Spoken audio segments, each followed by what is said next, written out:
Hello, welcome back to my channel. നമുക്കിന്ന് easy ആയിട്ട് pressure കുക്കറിൽ റെഡിയാക്കി എടുക്കാൻ പറ്റിയ നല്ലൊരു അടിപൊളി ടൊമാറ്റോ റൈസിന്റെ റെസിപ്പി നോക്കാം. അപ്പൊ നമുക്ക് വീഡിയോയിലേക്ക് പോകാം.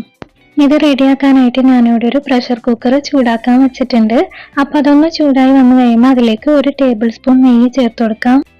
നെയ്യൊന്ന് മെൽറ്റായി വന്നു കഴിയുമ്പോൾ അതിലേക്ക് ഹോൾ സ്പൈസസ് ചേർത്ത് കൊടുക്കാം. ഗ്രാമ്പു, ഏലക്ക, പട്ട ഇതൊക്കെ ചേർത്ത് കൊടുക്കുന്നുണ്ട്. ഇനി 1 മിനിറ്റ് ഇതൊന്ന് മൂപ്പിച്ചെടുക്കാം. ഇനി അതിലേക്കൊരു മീഡിയം സൈസ് സവാള കട്ട് ചെയ്തത് ചേർത്ത് കൊടുക്കാം. ഇനി ഒരു 2 പച്ചമുളക് കട്ട് ചെയ്ത് ചേർത്ത് കൊടുക്കുന്നുണ്ട്. അത് ഓരോരുത്തരുടെ എരിവിനനുസരിച്ചിട്ട് ചേർത്ത് കൊടുക്കാവുന്നതാണ്. ഇനി ഈ സവാളയൊക്കെ ഒന്ന് സോഫ്റ്റായി വന്ന വരെ ഒന്ന് വഴറ്റിയെടുക്കാം. സവാളയൊക്കെ ഒന്ന് സോഫ്റ്റായി വന്നു കഴിയുമ്പോൾ അതിലേക്ക് 1 ടീസ്പൂൺ അളവിൽ വെളുത്തുള്ളി ഇഞ്ചി പേസ്റ്റ് ചേർത്ത് കൊടുക്കുന്നുണ്ട്.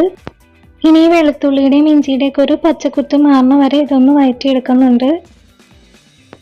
ഇനി അതിലേക്കൊരു 2 മീഡിയം സൈസ് തക്കാളി കട്ട് ചെയ്ത് ചേർത്ത് കൊടുക്കുന്നുണ്ട്. വലിയതാണെന്നുണ്ടെങ്കിൽ ഒരെണ്ണം ചേർത്ത് കൊടുത്താൽ മതിയാകും. ഇനി ഈ തക്കാളിയും കൂടി ഒന്ന് സോഫ്റ്റായി വന്ന വരെ ഒന്ന് വഴറ്റിയെടുക്കണം. ഇപ്പോൾ തക്കാളിയൊക്കെ ഒന്ന് സോഫ്റ്റായി വന്നിട്ടുണ്ട്. ഇനി അതിലേക്ക് പൊടികൾ ചേർത്ത് കൊടുക്കാം. 1 ടീസ്പൂൺ മുളക് പൊടി, 1 ടീസ്പൂൺ മല്ലിപ്പൊടി, 1/4 ടീസ്പൂൺ ഗരം മസാല, 1/4 ടീസ്പൂൺ മഞ്ഞൾപ്പൊടി.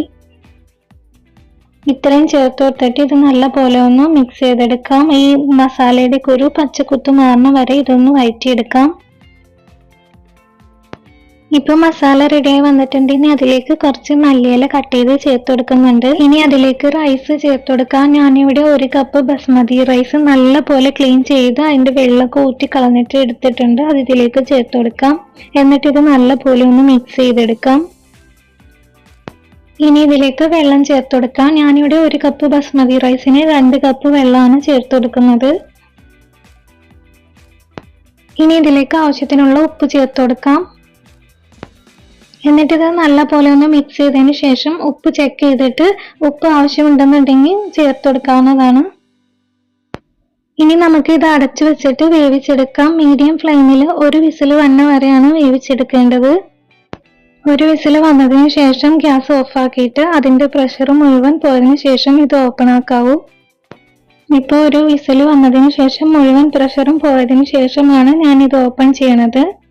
ഇനി നമുക്കിതൊരു ഫോർക്കോ സ്പൂണോ വെച്ചിട്ട് ഇതുപോലെ ഒന്ന് മിക്സ് ചെയ്ത് കൊടുക്കാം. ഇപ്പൊ നമ്മുടെ റൈസൊക്കെ പാകത്തിന് വെന്ത് വന്നിട്ടുണ്ട്. ഇപ്പൊ നമ്മുടെ ടൊമാറ്റോ റൈസ് റെഡി ആയിട്ടുണ്ട്. ഇത് നമുക്ക് സാലഡ്, പപ്പടം, പൊട്ടറ്റോ ഫ്രൈ ഇതെല്ലാം ചേർത്തിട്ട് സെർവ് ചെയ്യാവുന്നതാണ്.